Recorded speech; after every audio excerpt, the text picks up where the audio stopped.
Wah, nggak kerasa ya udah mau mudik lebaran lagi. Dan lebaran itu identiknya dengan beli mobil baru. Dan kalau kalian udah dapat THR dan kalian belum kepikiran mau beli mobil apa, mending kalian cek mobil ini. Ini adalah the all new Toyota Avanza tipe E CVT. Matic termurah dari Avanza yang bisa kalian beli. Yuk kita cek. Hai and welcome back to Auto Trade Press dengan saya Satria Katana. Dan kali ini di sebelah saya sudah ada the all new Toyota Avanza tipe E CVT. Well, tahun 2024 kok bikin video Avanza lagi? Ya, gampang aja. Karena tim Surabaya ini kan kebiasaan bikin tipe-tipe terendah atau tipe-tipe yang nggak umum ya. Karena kalau tim Jakarta biasanya dapat tuh unit yang paling mahal. Veloz atau Avanzanya juga tipe tertinggi. Nah, ini ada tipe terendah, yaitu tipe E, sekaligus Avanza Matic termurah yang bisa kalian beli. Nah, karena kita belum pernah bikin video dari si tipe E ini dan juga Avanza E CVT ini, otomatis kita mau bahas, kita mau lihat apakah worth it beli mobil ini? Oke, kita mulai dari di bawah kap mesinnya ini. Oke, yang paling penting seperti yang saya bilang ada di bawah kap mesinnya.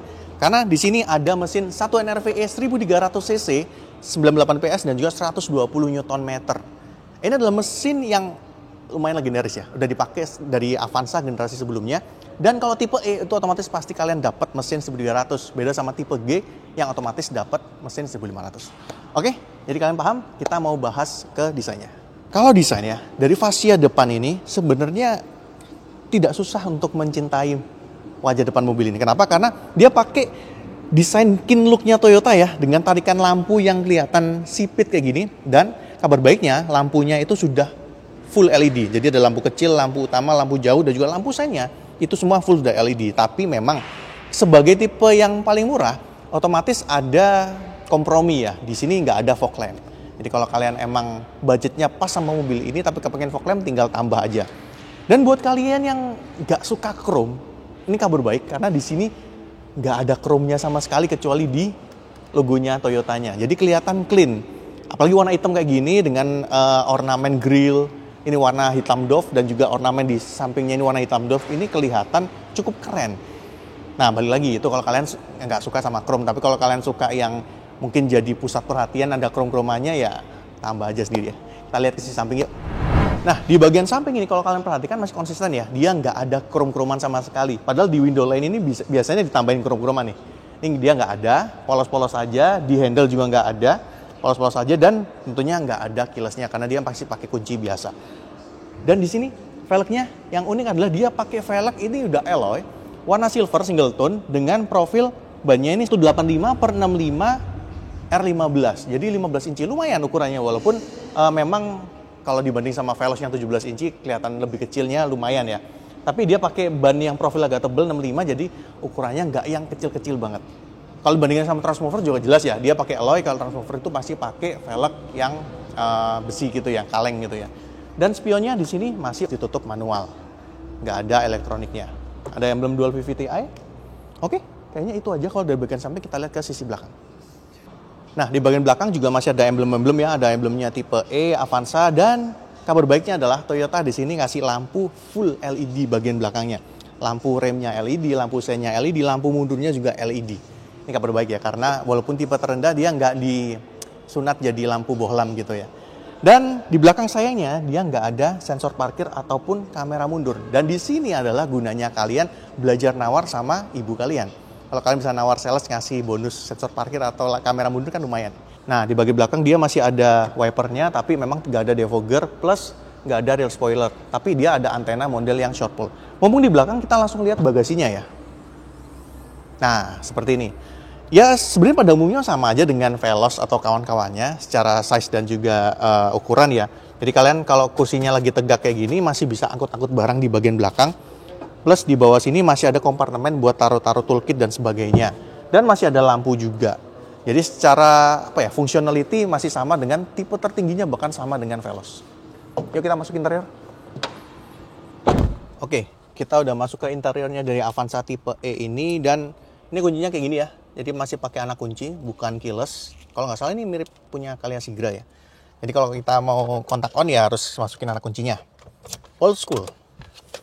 Nah pertama ini speedometer nih. Speedometernya ini dia gabungan antara analog dan digital. Tapi digitalnya itu bukan TFT yang berwarna kayak yang Avanza G ataupun apalagi punyanya Veloz ya. Veloz kan udah gede banget. Dia itu mirip kayak punyanya apa ya? Kayak punyanya Agya yang tipe G sama kayak Avanza yang lama-lama gitu loh. Jadi layar kecil aja, digital gitu. Tapi dia udah punya indikator bukaan pintu itu yang individual. Selain itu juga ada info-info lain seperti odometer, trip A, trip B, konsumsi BBM yang langsung, yang real atau yang rata-ratanya. Jadi lumayan. Dan dia punya setir. Ini sebenarnya sama aja dengan tipe-tipe di atasnya, tapi ya polos, nggak ada apa-apa. Nggak ada ornamen, nggak ada tombol sama sekali. Lampunya juga otomatis pasti belum auto ya, dia masih harus nyalain sendiri, tapi dia wipernya sudah intermittent. Di sebelah kanan, di sini banyak tombol. Palsu. Dummy maksudnya. Jadi ada 2 tombol dummy, ada 1 tombol untuk alarmnya, dan juga ada 1 tombol lagi buat VSC. Dan ini mungkin jadi satu apresiasi kita ya ke teman-teman Toyota, karena ya berapa tahun terakhir ya, paling nggak 5, 6, 7 tahun terakhir ini Toyota cukup concern dengan masalah safety.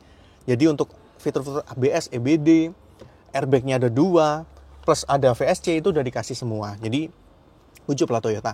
Di sini ada head unit yang ya dia touchscreen tapi ukurannya nggak terlalu gede ya.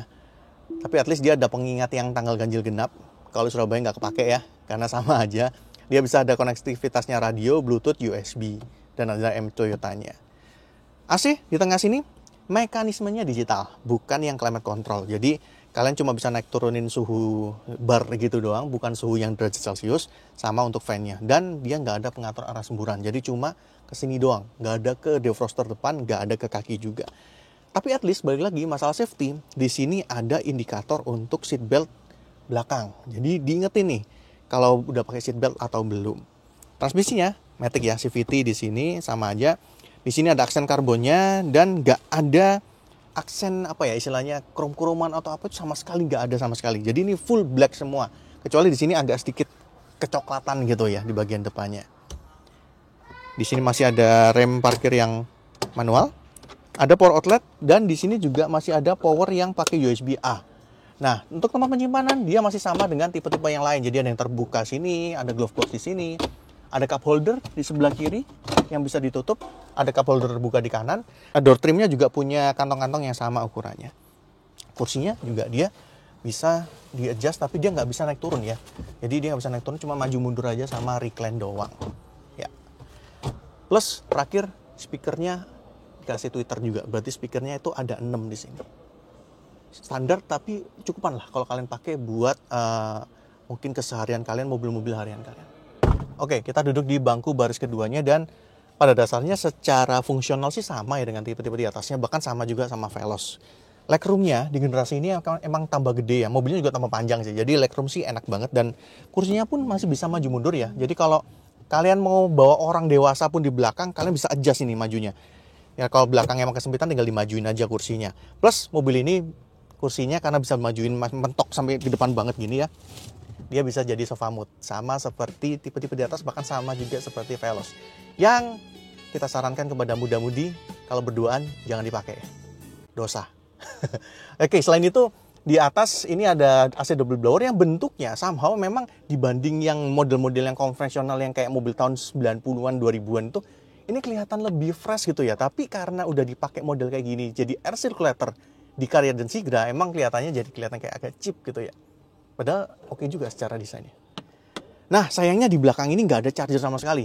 Port charger nggak ada, power outlet juga nggak ada. Jadi kalau kalian mau ngecas tetap harus dari depan. Tapi untuk functionality, ada cup holder 2 di door trimnya, kantongnya juga gede-gede. Plus untuk masalah safety juga, headrestnya ini ada 3 proper. Seat beltnya yang dari tengah, yang buat tengah ini juga ada dari atas 3 titik jadinya, dan itu juga proper. Dan balik lagi untuk masalah kemewahan tentunya nggak ada ya. Yang di bagian depan tadi ada warna kayak coklat-coklat, di sini sudah full warna hitam semua. Ya secara fungsional dapat, tapi memang kalau secara kemewahan ya namanya juga tipe termurah ya. Gimana lagi? Oke, jadi kita udah lihat langsung ya seperti apa unitnya, dan kebetulan saya juga udah pernah nyobain mobilnya di Lombok beberapa waktu yang lalu, waktu rental ya. Dan kita sampai di kesimpulan, buat siapakah mobil ini? Buat kalian yang butuh sebuah MPV 7-seater, mesinnya nggak perlu gede-gede amat, 1300 cc, tapi 1300 cc-nya terkenal bandel dan juga durable. Dan kalau kaki kalian bener gitu ya udah di sekolahin, harusnya sih cukup irit juga. Plus transmisinya otomatis. Terutama buat kalian-kalian di kota gede yang kalau pulang pergi itu macet gitu ya, udah nggak peduli lah sama reelman, yang penting 2 pedal aja, mungkin kakinya nggak perlu ngopling, jadi nggak perlu capek-capek. Plus dia bisa muat 7 orang dengan fungsional yang sama persis dengan Veloz. Otomatis harusnya kalau kalian bawa-bawa barang, kalian bawa-bawa orang, otomatis juga harusnya sama. Tapi tetap aja, karena ini adalah varian bawah, tipe terendah, otomatis pasti ada yang kompromi, kayak nggak ada fog lamp, velgnya juga otomatis lebih kecil, fitur di dalam juga otomatis pasti lebih sedikit, hal-hal kemewahan seperti port charger dan lain-lain itu juga otomatis lebih sedikit atau nggak ada malahan. Nah, itu yang harus kalian kompromi. Tapi uniknya adalah mobil ini sebagai tipe base itu juga dipakai sama beberapa perusahaan taksi atau fleet. Contohnya adalah di Primkopal Juanda. Ini dipakai sebagai taksi bandara. Tapi balik lagi, itu beda dengan Transmover. Karena Transmover itu cuma dipakai sama Bluebird. Plus, kalau Transmover kan velgnya dia velg kaleng ya, bukan velg alloy. Oke, jadi balik kepada kalian. Balik kepada kebutuhan kalian dan juga kondisi rekening kalian. Karena mobil ini di Jakarta harganya 251 jutaan. Kalau di Surabaya sekitar 265 jutaan. Kalau cocok, monggo kalian silahkan mampir ke dealer Toyota dan juga lihat langsung mobilnya. Nah, kita juga mau ucapkan terima kasih pada teman-teman dari Asri Motor Toyota. Kita ada di Asri Taman Sidoarjo yang boleh videoin mobilnya. Tapi tenang aja, nggak ada campur tangan apapun dari pihak Asri terhadap hasil video ini.